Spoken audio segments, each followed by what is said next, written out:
Hello बच्चों, आज का हमारा टॉपिक है electric field due to a short dipole at any point.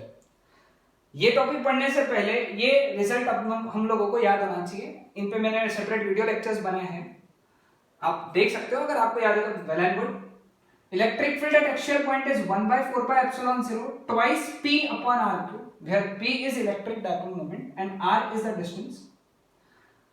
EE यानी electric field at equatorial point is 1/4πε0 p upon r cube. Again, p is electric dipole moment and r is the distance of that equatorial point from the center.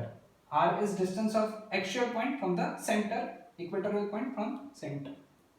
Short dipole यानी जिसका twice a is very very small, इसलिए ये दोनों results हम लोग use करने वाले हैं, ये वाले दोनों रिजल्ट्स। ठीक है, यहां तक कंसेप्ट क्लियर है सबका? ओके। सो सपोज ये एक ऐसा डायपोल दिया है, ऐसा डायपोल यानी यहां पे क्या रहा होगा, माइनस क्यू रहा होगा, और यहां पे क्या रहा होगा, प्लस क्यू, और ये इसका सेंटर है। ठीक है, हमको क्या करना है, अब ना ही एक्सियल पॉइंट पे निकालना है ना ही इक्वेटोरियल पॉइंट पे निकालना है, हमको एक एनी पॉइंट P पे इलेक्ट्रिक डायपोल मोमेंट निकालना है। Okay, which is at an angle theta and a distance r from the centre of the dipole. Okay, ये जो डिस्टेंस जो जोड़ा है ना, ये जो लाइन जो जोड़ी है, सॉरी, इसने एंगल कितना बनाया है, theta with the axis of dipole. ठीक है, एक्सिस ऑफ डायपोल के साथ में थीटा एंगल पे है। ठीक है, लाइन, और ये r डिस्टेंस पे सिचुएटेड है। ठीक, नाउ अब इसको कैसे सॉल्व करना, इसको सॉल्व करने का एक बेसिक और सिंपल तरीका है कि ये जो डायपोल है, जिसका डायपोल स्ट्रेंथ कितना है, P, इसके कंपोनेंट्स निकाल लो। ओके, कंपोनेंट्स कैसे निकालेंगे सर, ये खुद ही तो हॉरिजॉन्टल लाइन पे, तो फिर इसके कंपोनेंट्स कैसे निकालेंगे? अब हम लोग कंपोनेंट्स निकालेंगे ये और इसके परपेंडिकुलर यानी ये लाइन पे। ठीक है, अब ये वाला जो ये नया एक्सिस है, अब इमेजिन करो ये हमारे लिए एक एक्सिस हो गया जिसको मैं बोलूंगा पैरेलल एक्सिस और इसको बोलूंगा परपेंडिकुलर एक्सिस। ठीक है, पैरेलल क्यों एंड परपेंडिकुलर क्यों बताता हूं मैं। ओके, जैसे अब ये वेक्टर है, वेक्टर P, सपोज इसको मैंने वेक्टर P कंसीडर किया, पूरा वेक्टर P, तो ये हो गया इसका एक कंपोनेंट, जिसको मैं बोलूंगा A1 B1। This A1 B1 also represents a dipole, लेकिन ये डायपोल जो है इस डायपोल का कंपोनेंट है, और कौन सा कंपोनेंट है, थीटा को लग के वाला कंपोनेंट है ना, थीटा को लग के एडजेसेंट, मतलब कौन सा कंपोनेंट हो गया, ये एक ऐसा डायपोल हो गया जिसका डायपोल मोमेंट कितना हो गया, P cos थीटा। फिर हम लोग क्या करेंगे, यहां से एक परपेंडिकुलर डालेंगे, यहां से एक परपेंडिकुलर डालेंगे, तो हमको एक नया डायपोल और मिला।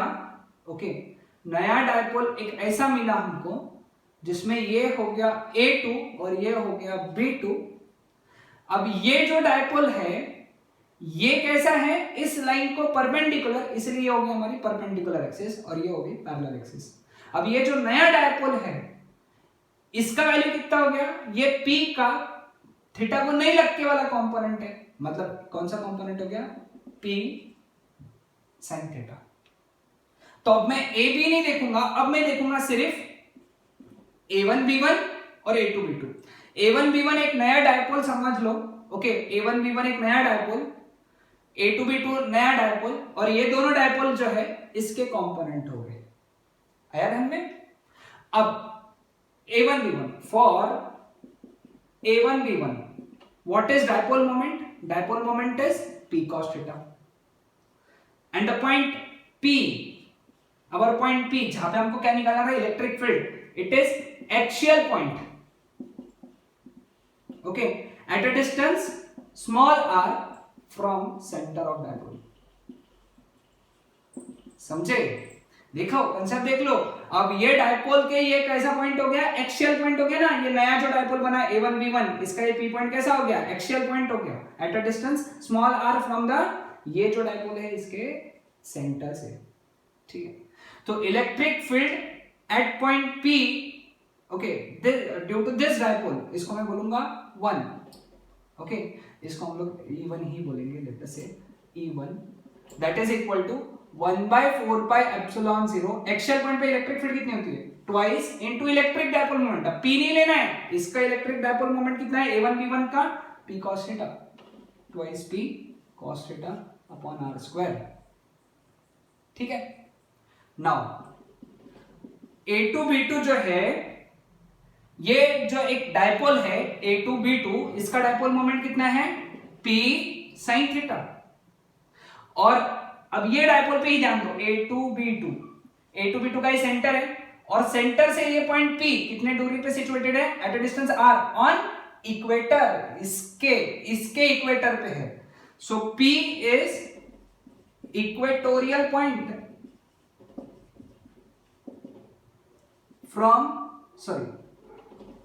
At distance r from centre. Therefore electric field कितनी रहेगी वहां पे, E2 1/4πε0 p sin theta upon r square. ठीक है, अब हम लोग बात करेंगे डायरेक्शन की। डायरेक्शन कैसे निकालेंगे पी पॉइंट पे, देखो मैं रेड पेन से बताऊंगा डायरेक्शंस, है ना, डायरेक्शन देख लो यहाँ पे। अब एक्सियल पॉइंट है, हमेशा एक्सियल पॉइंट पे इलेक्ट्रिक फील्ड जो है वो डायपोल मोमेंट के डायरेक्शन में होती है। अब डायपोल मोमेंट का डायरेक्शन ये है, तो ये हो गया हमारा E1 का डायरेक्शन। ठीक है, और इक्वेटोरियल पॉइंट के लिए इलेक्ट्रिक फील्ड कैसी होती है, डायपोल मोमेंट के अपोजिट, पिछले लेक्चर में पढ़ा। अब डायपोल मोमेंट, अब A2 B2 का डायपोल मोमेंट ये डायरेक्शन में है, तो इसके अपोजिट यानी ये डायरेक्शन में रहेगा इलेक्ट्रिक फील्ड। डायपोल मोमेंट ये डायरेक्शन में, तो इलेक्ट्रिक फील्ड ये डायरेक्शन में, अपोजिट डायरेक्शन में।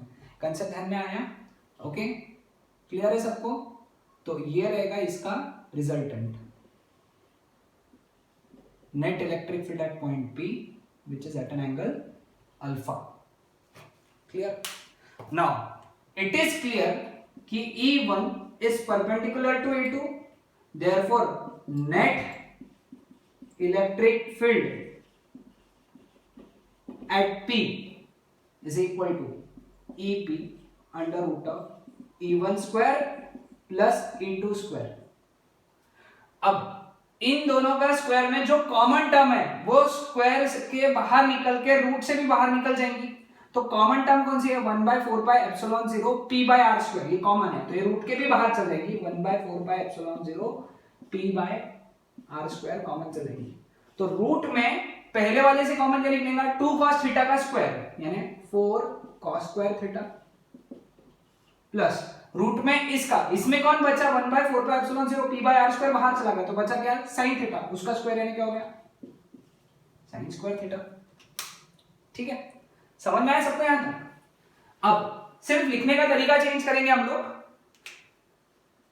EP is equal to 1/4πε0 p/r square, root में 4 cos स्क्वायर थीटा को लिखेंगे हम लोग इसको 3 cos square theta plus cos square theta, क्योंकि ये cos square theta plus sin square theta क्या बनेगा 1, तो क्या बचेगा under root of 3 cos square theta plus 1।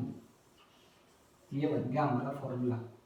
So this is net electric field at point P, 1/4πε0 p/r square under root of 3 cos square theta plus 1। So this was the formula for net electric field, value of magnitude. अभी direction का बात नहीं हुआ है, direction अभी हम लोग निकालेंगे। ठीक है, डायरेक्शन क्या है इसका, अल्फा पे। ओके, अब ये E1 है और ये E2 रहेगा, क्योंकि ये E2 है तो ये भी E2 रहेगा। तो tan अल्फा क्या लिखेंगे हम लोग, tan अल्फा क्या लिखेंगे, tan alpha is okay opposite upon adjacent, E2 upon E1। So what is tan alpha, E2 का वैल्यू कितना है 1/4πε0 p sin theta upon r square, और ये कितना है 1/4πε0 2p cos theta upon r square. 1/4πε0 cancel होगा, p और r square भी कैंसिल हो जाएगा, तो ऊपर बचेगा E2 का सिर्फ sin थीटा बचेगा और नीचे बचेगा 2 cos थीटा, E1 का बचेगा 2 cos थीटा।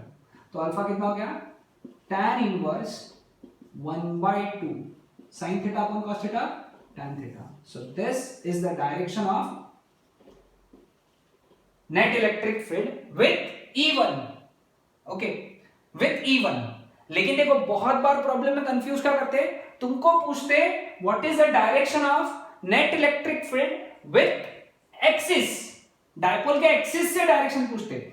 अब देखो डायपोल के एक्सिस से ये थीटा है तो ये भी थीटा रहेगा, तो डायपोल के एक्सिस के साथ में नेट इलेक्ट्रिक फील्ड ने कितना एंगल बनाया, पूरा थीटा प्लस अल्फा। तो direction when measured from axis is equal to theta plus alpha, that is theta plus tan inverse half tan theta। समझे? तो ये फॉर्मूला याद रखना अगर एक्सिस के साथ में पूछे तो, अगर इवन के साथ में पूछे तो tan inverse half tan theta, axis के साथ में पूछे तो theta plus tan inverse half tan theta. ठीक है, ईपी का वैल्यू देख लिया, नेट इलेक्ट्रिक फील्ड कितना रहेगा पी पॉइंट पे eight any point 1/4 pi epsilon 0 p by r square under root of 3 cos square theta plus 1। okay, clear? So this was all about electric field at any point due to short electric dipole, that's it।